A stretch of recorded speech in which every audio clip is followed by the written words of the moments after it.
Alors Alexandra, je le disais, on est ravis de vous accueillir puisque vous êtes partenaire de cette matinée et c'est logique que TikTok s'intéresse finalement à l'univers du gaming, des vidéos bien sûr et du fun.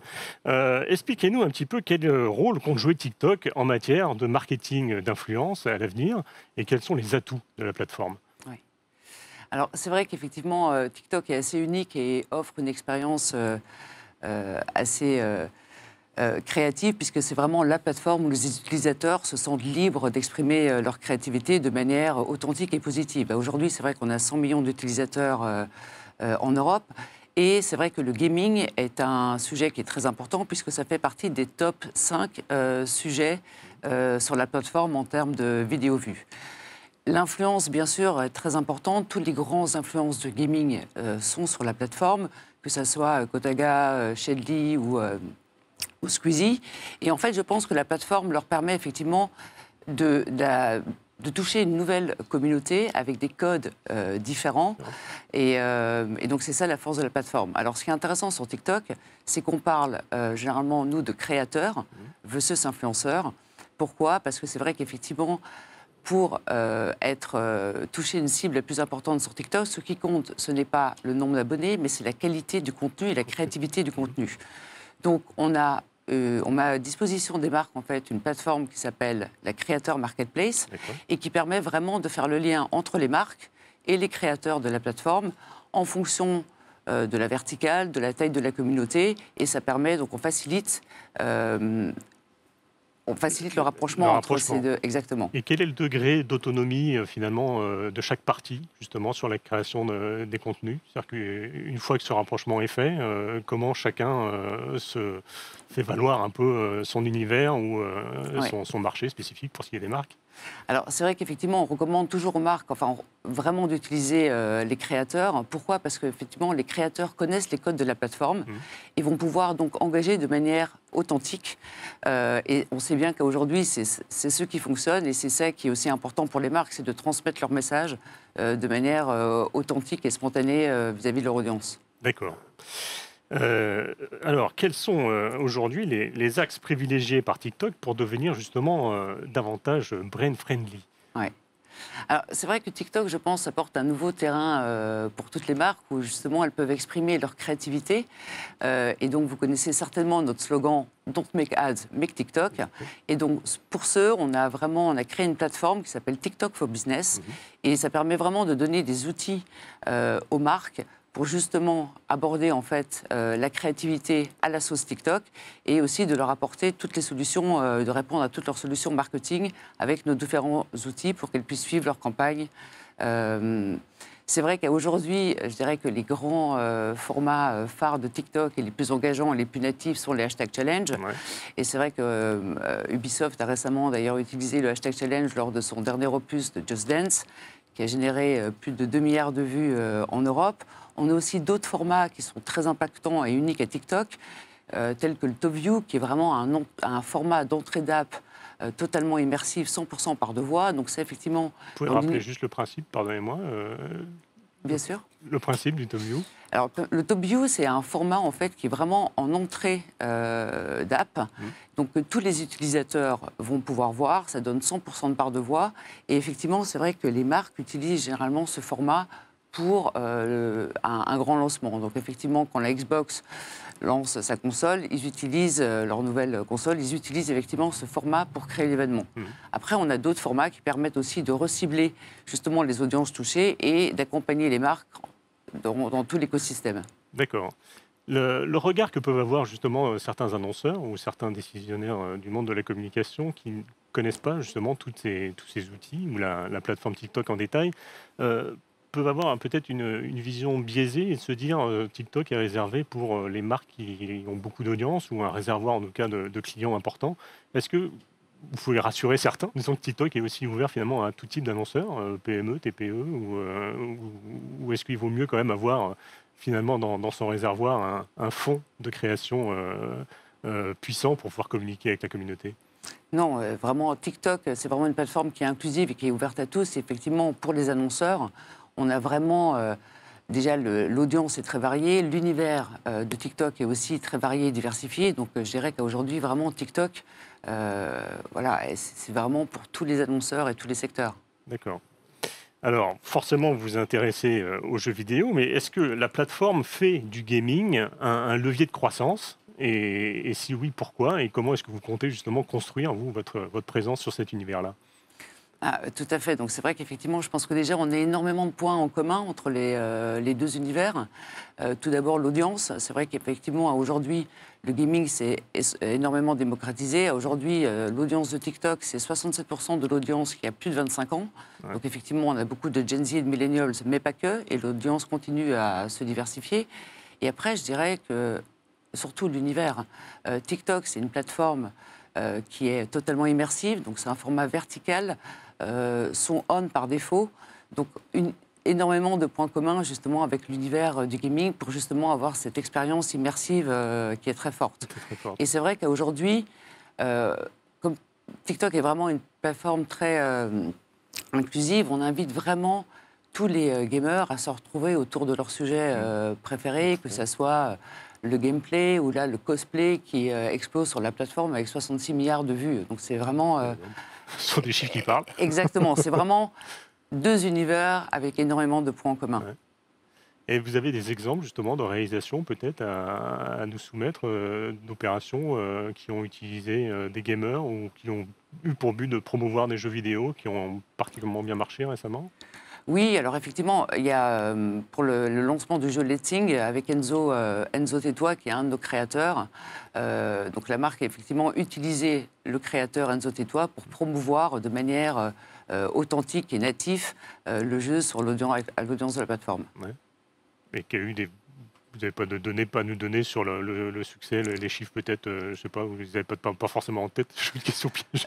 Non, pas du tout, mais c'est vrai. Alors, je peux vous donner un autre exemple. C'est vrai que quand Ubisoft a lancé le dernier opus de Just Dance, effectivement, ça a généré 2 milliards de vues. Ils ont utilisé un hashtag challenge et le hashtag challenge Just Move a généré 2 milliards de vues et a énormément engagé la communauté. Très bien. Bah écoutez, merci beaucoup Alexandra. Je vais maintenant laisser la parole à Salomé qui, avec ses invités, va se pencher, c'est pas essayer, va se pencher très concrètement sur la façon dont les marques aujourd'hui nouent des liens de plus en plus étroits avec l'univers et les acteurs des jeux vidéo.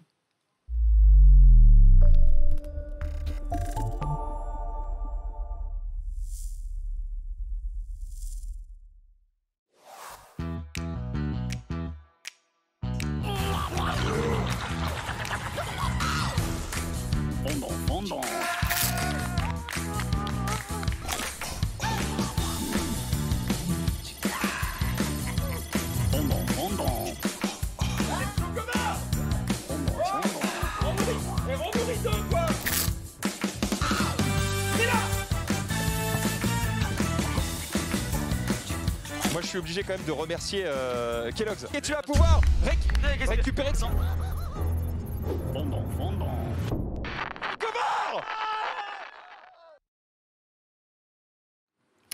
Merci beaucoup Tanguy. En s'imposant comme véritable marqueur de notre époque, le jeu vidéo suscite fatalement l'intérêt des annonceurs désireux de rajeunir leur audience et de conquérir de nouveaux marchés.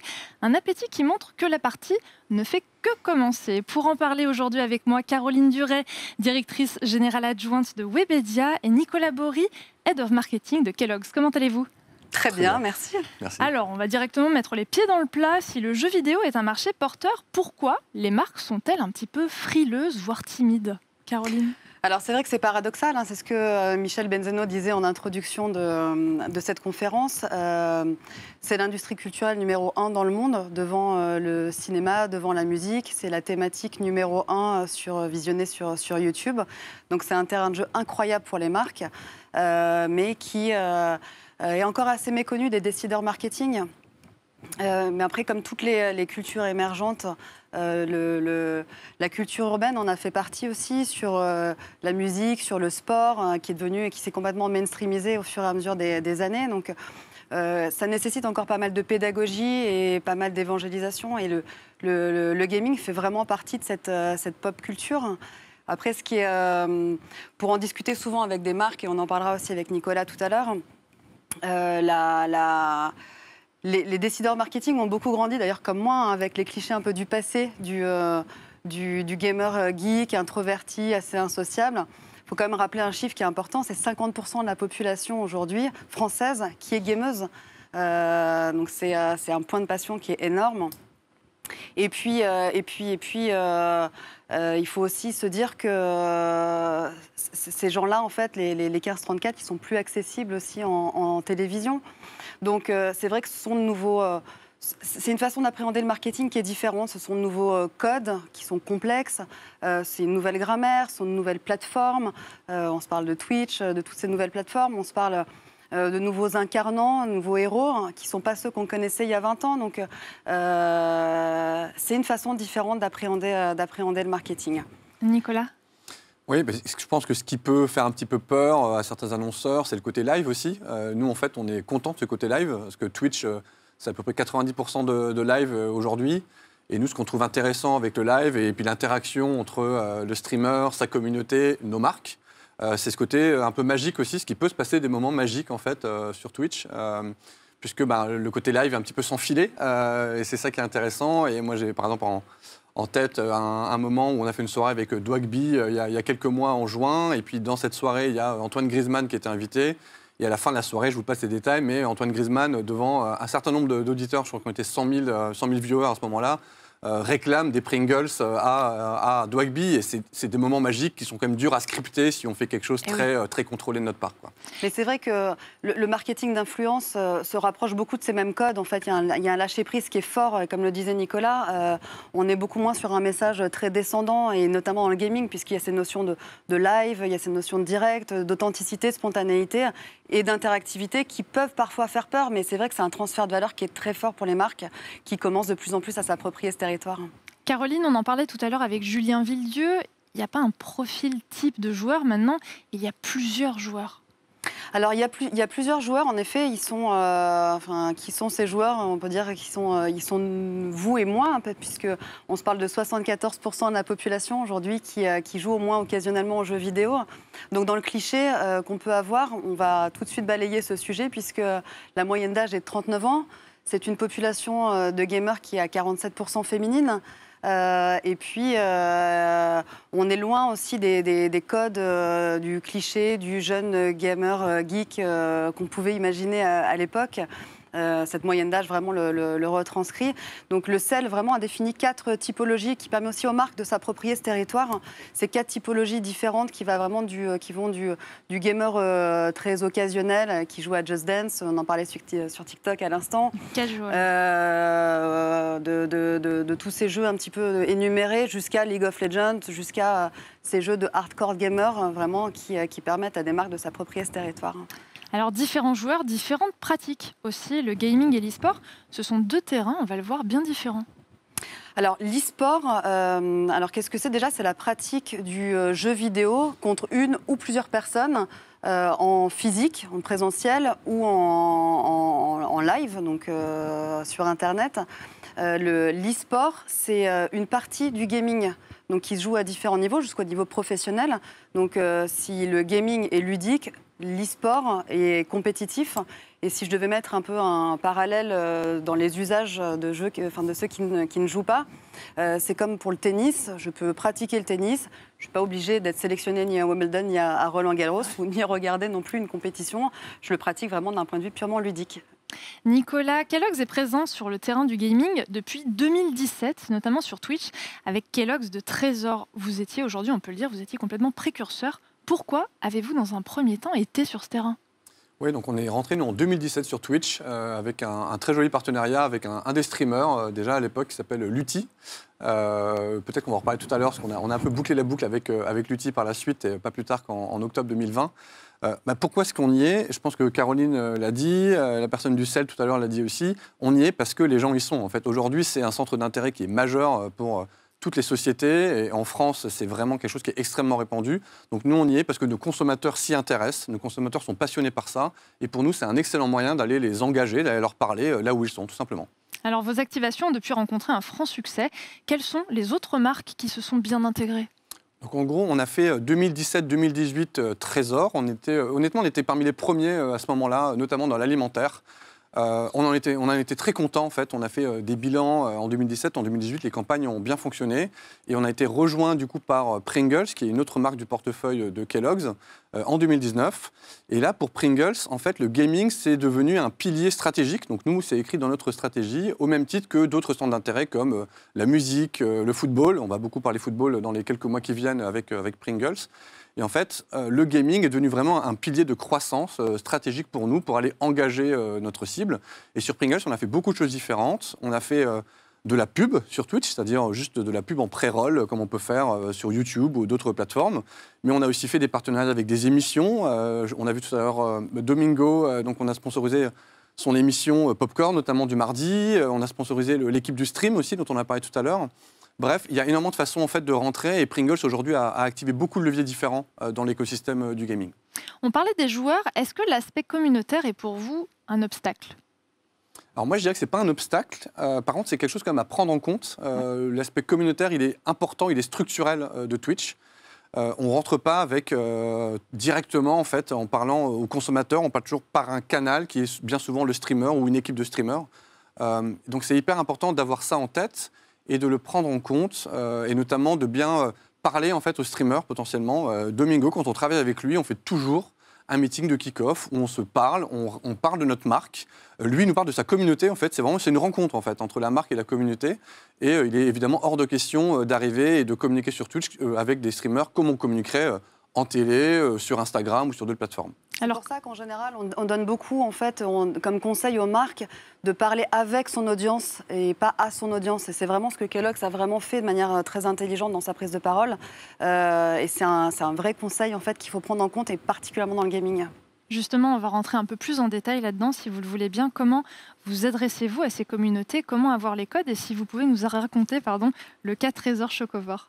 Oui, donc j'ai parlé du stream, qui est donc une joyeuse équipe qui émet quotidiennement sur Twitch. Et en fait, ce qui est intéressant avec eux, c'est que leur communauté, elle est beaucoup autour de l'autodérision, du jeu, du fun. Ce qui fit honnêtement parfaitement avec les valeurs en fait, de notre marque Trésor.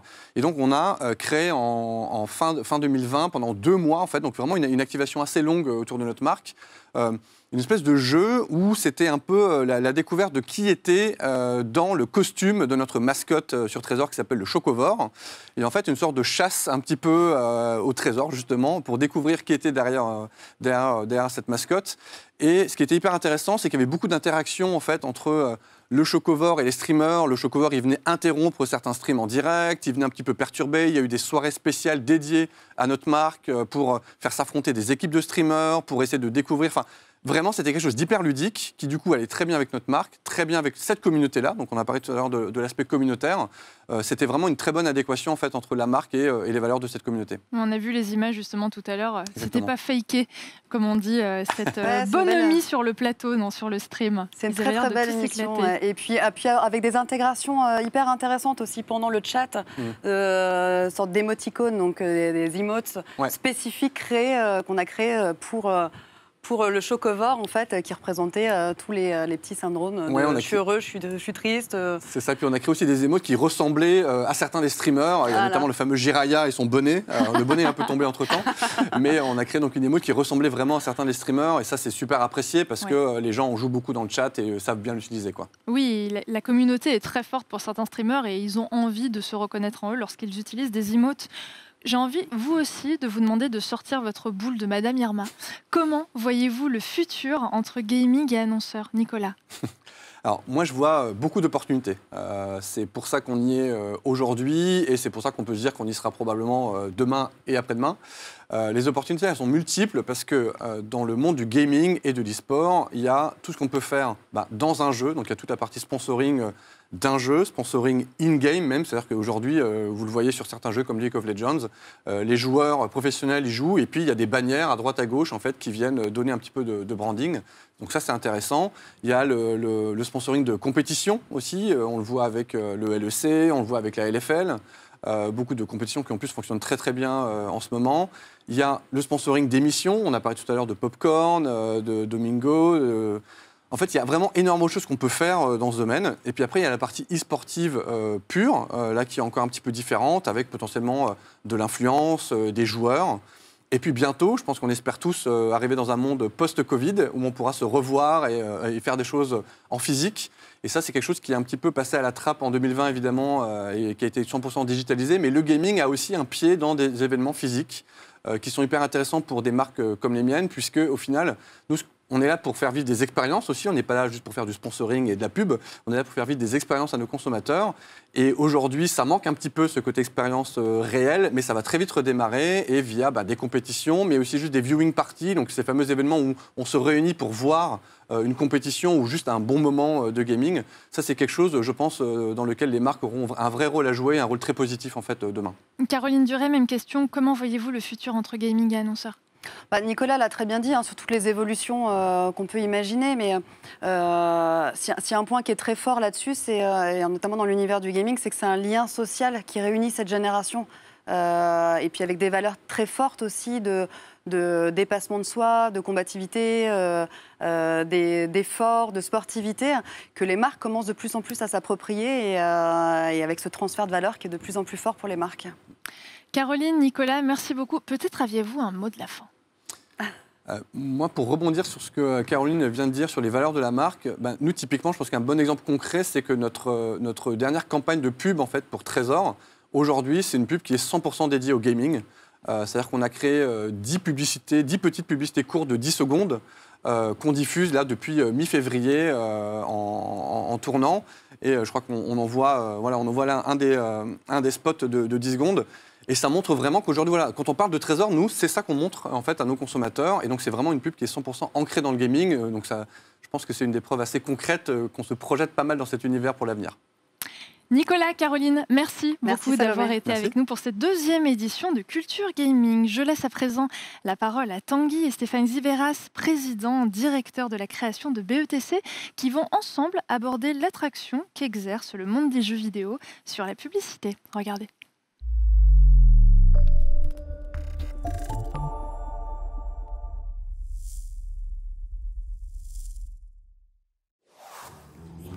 Lucy Adam was born about 9,000 years before our time.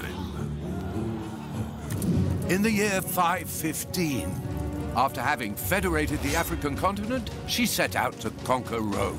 It was on witnessing the consequences of this terrible battle that she decided to impose upon her people a strictly vegetarian diet. And it's in 1082, following the unexplained death of the king, that she was crowned Empress of Spain. It's in fact to celebrate this event that rock and roll was invented.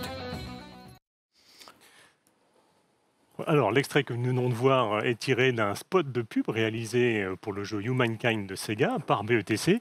Votre agence, Stéphane, bonjour, je suis ravi de vous accueillir. Bonjour. Ce qui est intéressant avec votre agence, c'est que finalement, le jeu vidéo, chez vous, elle est vécue autant comme un instrument de travail et de réflexion que comme une passion, puisque vous-même, vous êtes un joueur invétéré et que vous cultivez cette passion en interne. La première question que j'ai envie de vous poser, c'est que on se dit souvent le jeu vidéo et la pub sont des univers qui peuvent se ressembler, se retrouver sur le terrain de la créativité. Mais est-ce que la pub s'inspire réellement, finalement, de l'univers des jeux vidéo ? Moi, je pense que pas beaucoup, en fait. Pas assez, en tout cas. Aujourd'hui, on a quand même... Il y a une perception du jeu vidéo chez nos amis annonceurs, pas tous, mais qui reste dans un truc de contre-culture et pas de culture. Donc, les choses les plus saillantes sont en fait pour eux une culture pour des gens très jeunes.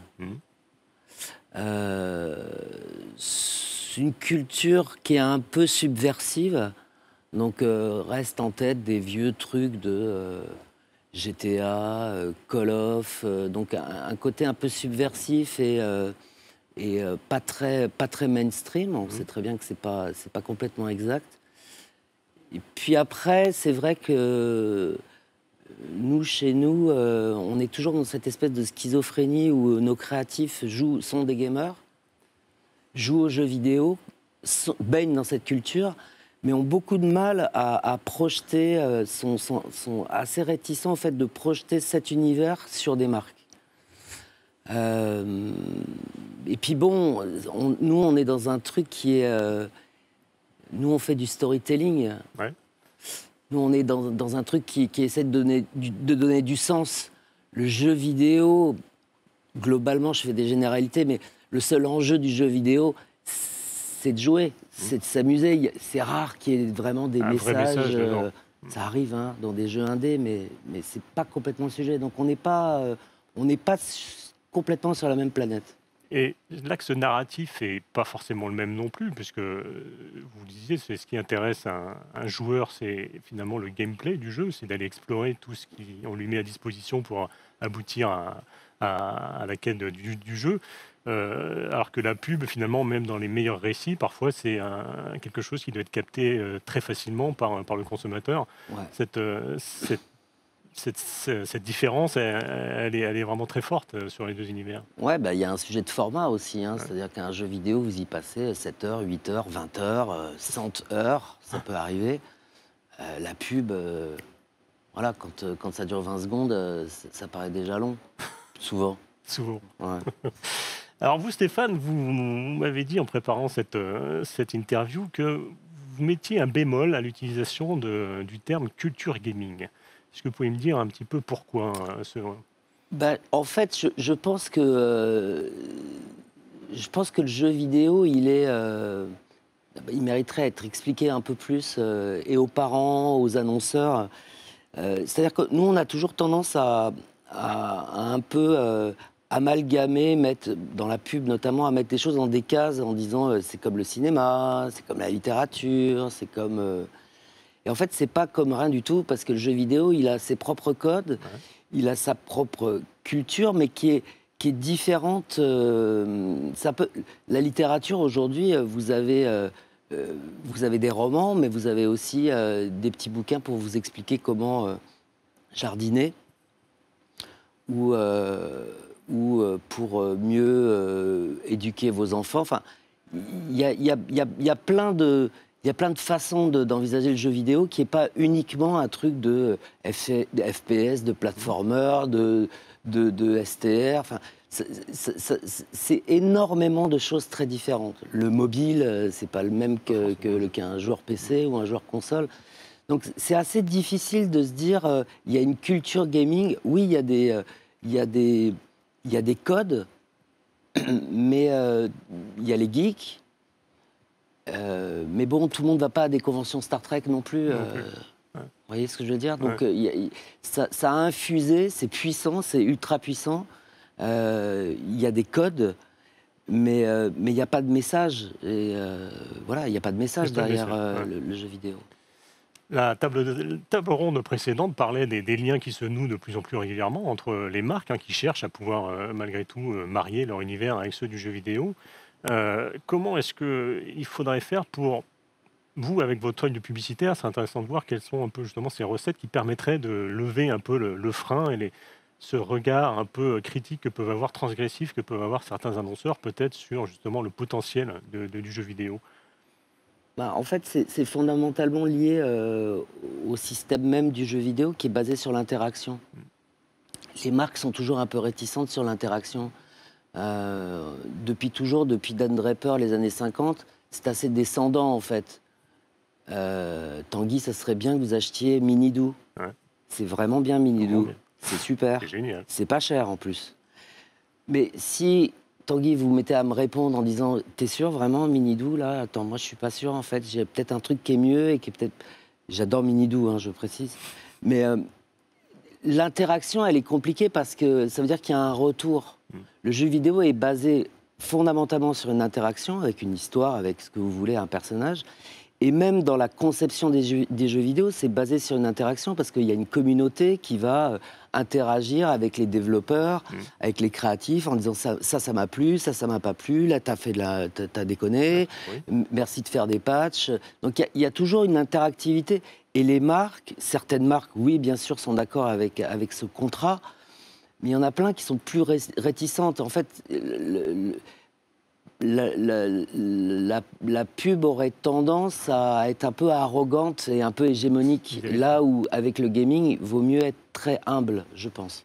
D'accord. Malgré tout, la pub fait de très belles choses hein, lorsqu'il s'agit de faire la promotion des jeux, mais c'est souvent à travers des recettes qui sont un peu éculées. On retrouve souvent les mêmes codes, qui sont un peu d'ailleurs les codes des lancements des films, des blockbusters américains. On en met plein la vue, on montre la qualité graphique du jeu. C'est un petit peu ce qu'on a vu avec au départ le spot pour Humankind.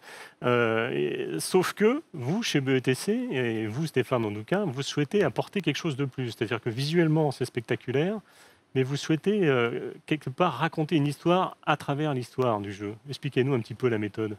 Bah, la méthode habituelle, elle est toujours pareille. C'est plutôt calqué sur les trailers de films, le jeu vidéo. Donc, vous voyez des images souvent qui ne sont pas des images de gameplay, d'ailleurs, qui sont des images qui sont créées par des studios. Donc, ça a souvent assez peu à voir avec ce que vous allez trouver quand vous allez acheter le jeu. Je pense que faire la promotion d'un jeu vidéo, ça a un intérêt si vous cherchez un truc supplémentaire à dire. Dans l'exemple que vous avez vu de Humankind, c'est le même système qu'un Civilisation, hein, à peu ou prou, en plus sophistiqué. J'ai trouvé que c'était intéressant d'ajouter un truc supplémentaire pour dire aux joueurs, ok, tu sais ce que tu vas trouver, mais il y a un truc supplémentaire, c'est que si tu devais refaire le monde aujourd'hui, comment tu le ferais? Toi, personnellement. Ouais, la promesse de devenir un démiurge, de devenir un dieu capable de changer l'histoire, changer les comportements, éradiquer la guerre s'il le faut, être pacifique pendant tout le jeu, c'est possible aussi. C'est ça que je trouve intéressant, c'est de ramener des choses un peu supplémentaires à juste une promesse de gameplay, de spectacle ou de licence, parce que c'est beaucoup d'un truc de licensing finalement, où vous avez des licences qui suivent 3, 4, 5, qui reprennent les mêmes recettes comme pour le Cinoche en fait. Hein. D'accord. Alors pour finir, Stéphane, vous, on l'a dit, vous êtes un gamer invétéré. Est-ce que vous avez des univers, des jeux qui vous inspirent particulièrement ou sur lesquels en jouant, finalement, vous trouvez justement peut-être des idées qui vous permettent de travailler avec vos équipes? Plein.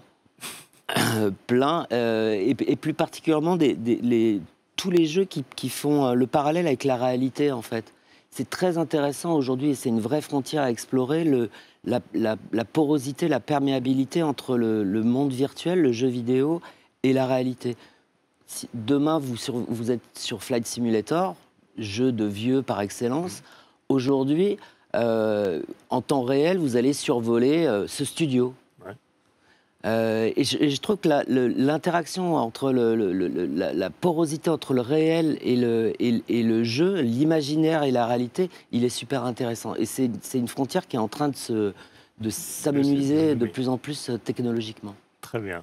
Merci beaucoup Stéphane d'avoir été avec nous. Pour clôturer cette session consacrée à l'influence des jeux vidéo sur les marques, je vous propose d'accueillir maintenant Cécile Coudriou, la présidente d'Amnesty International France, avec laquelle nous allons revenir sur le succès incroyable de The Event 2020. Qu'est-ce que c'est The Event? Je vous propose de le découvrir en vidéo tout de suite.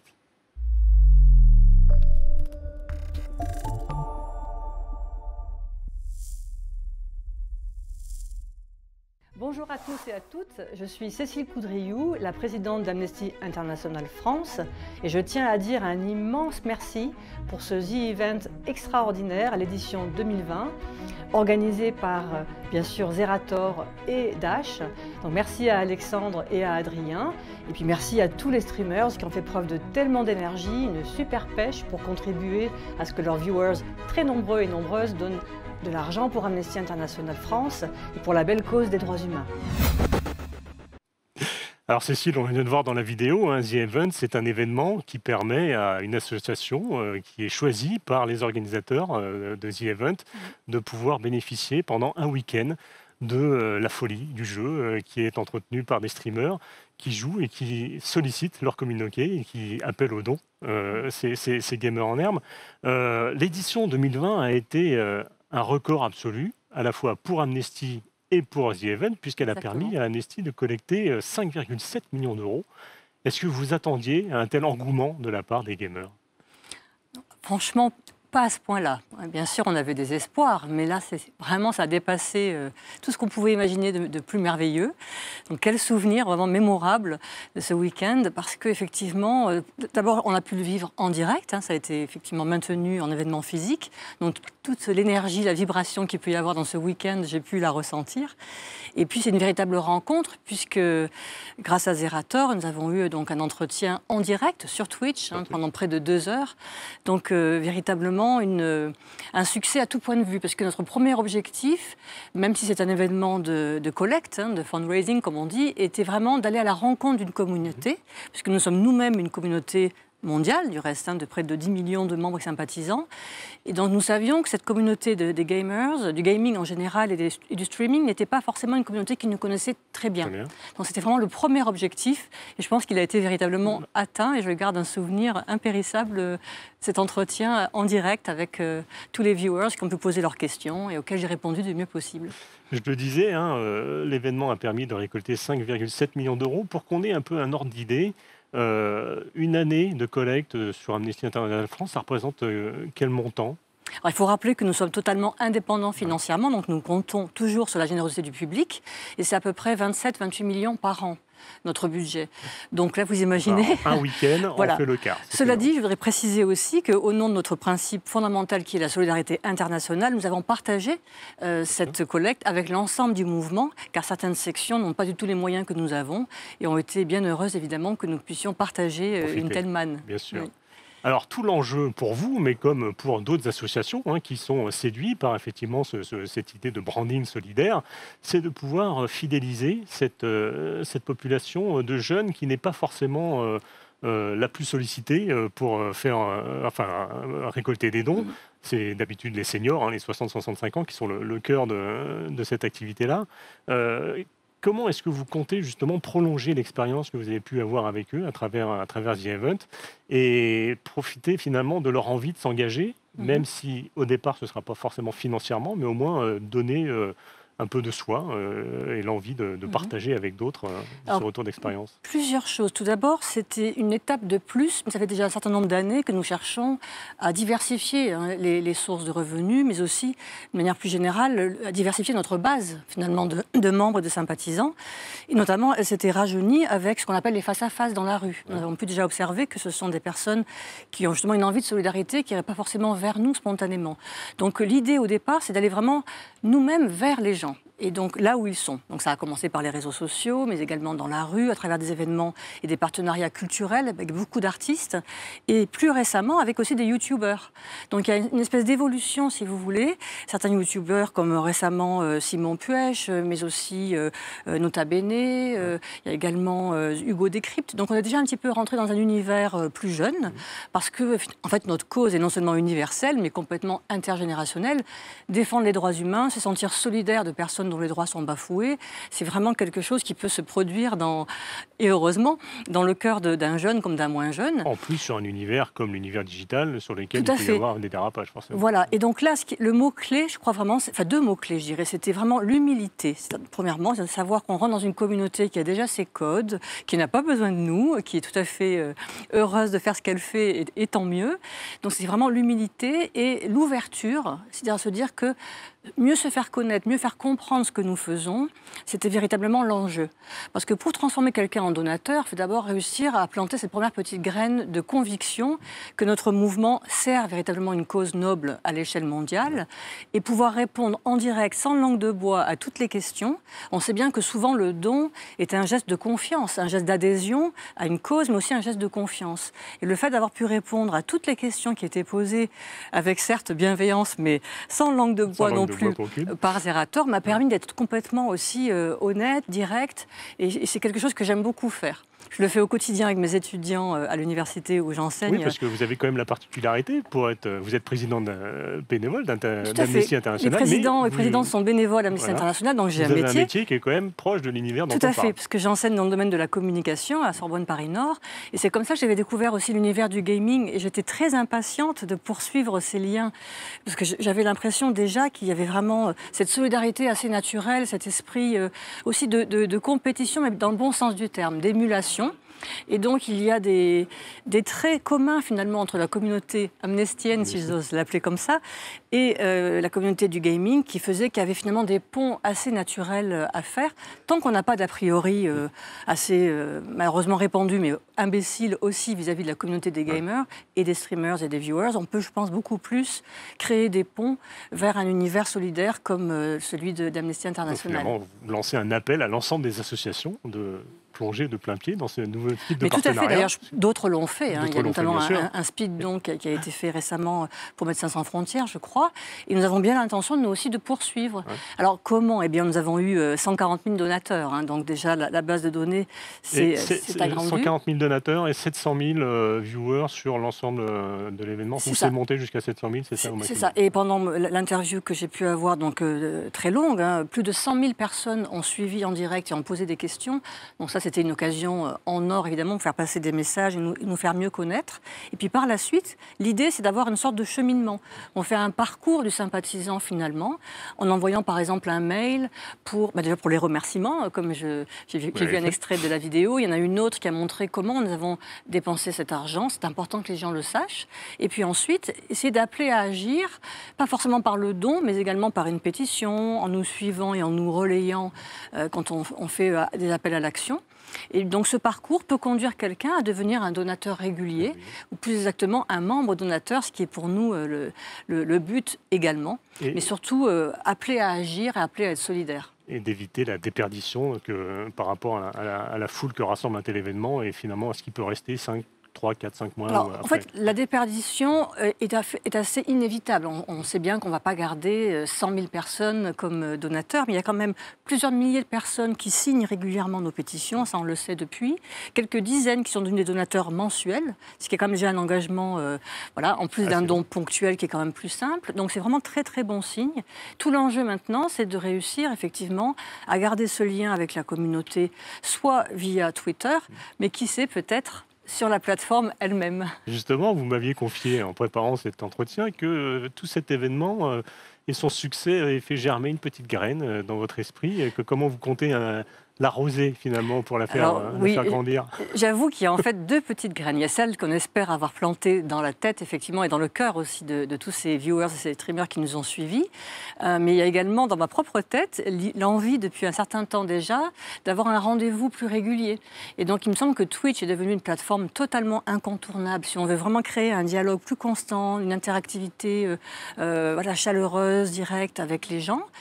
Mais voilà, il me manque quelque chose, il me manque ce que Samuel Etienne a eu la chance d'avoir, c'est-à-dire son étoile. Donc voilà, moi c'est vrai que c'est quelque chose que j'aimerais faire. Pas seul, parce qu'évidemment ça demande beaucoup de temps et d'énergie, mais ce premier contact que j'ai pu avoir m'a tellement plu, m'a tellement donné le sentiment que c'était une première étape qui pouvait être suivie d'autres, que j'ai véritablement envie de poursuivre le chemin, si bien sûr c'est possible. C'est possible, écoutez, on a hâte de voir ça, de découvrir ça en votre compagnie. Merci beaucoup de votre présence, Cécile.